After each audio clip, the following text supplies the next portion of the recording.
أعوذ بالله من الشيطان الرجيم بسم الله الرحمن الرحيم لا تحسبن الذين كفروا معجزين في الأرض ومأواهم النار ولبئس المصير۔ اور یہ خیال ہرگز نہ کرنا کہ انکار و ناشکری کرنے والے لوگ زمین میں عاجز کر دیں گے، اور ان کا ٹھکانہ دوزخ ہے، اور وہ بہت ہی برا ٹھکانہ ہے۔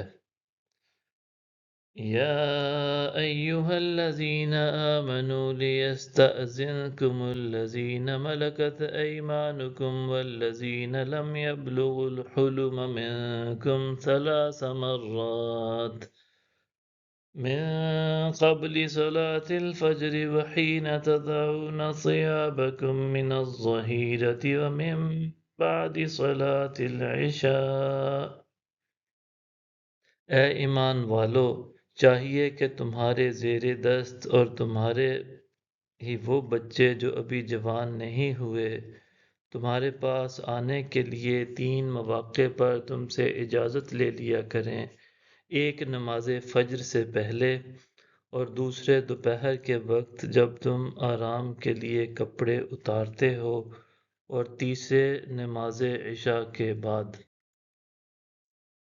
ثلاث عورات لکم لیس علیکم ولا علیہم جناح بعدہن طوافون علیکم بعدکم علی بعد كذلك يبين الله لكم الآيات والله علیم حکیم۔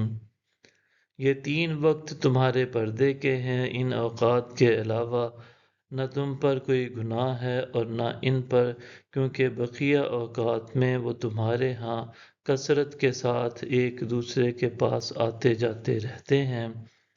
اسی طرح اللہ تمہارے لیے آیتیں واضح فرماتا ہے، اور اللہ خوب جاننے والا، حکمت والا ہے۔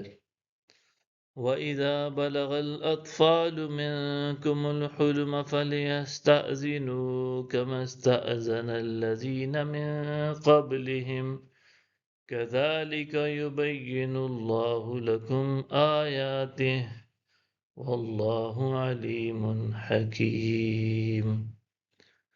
اور جب تم میں سے بچے حد بلوغ کو پہنچ جائیں تو وہ تمہارے پاس آنے کے لیے اجازت لیا کریں، جیسا کہ ان سے پہلے اجازت لیتے رہتے ہیں۔ اس طرح اللہ تمہارے لیے اپنے احکام کو خوب واضح فرماتا ہے، اور اللہ خوب علم والا اور حکمت والا ہے۔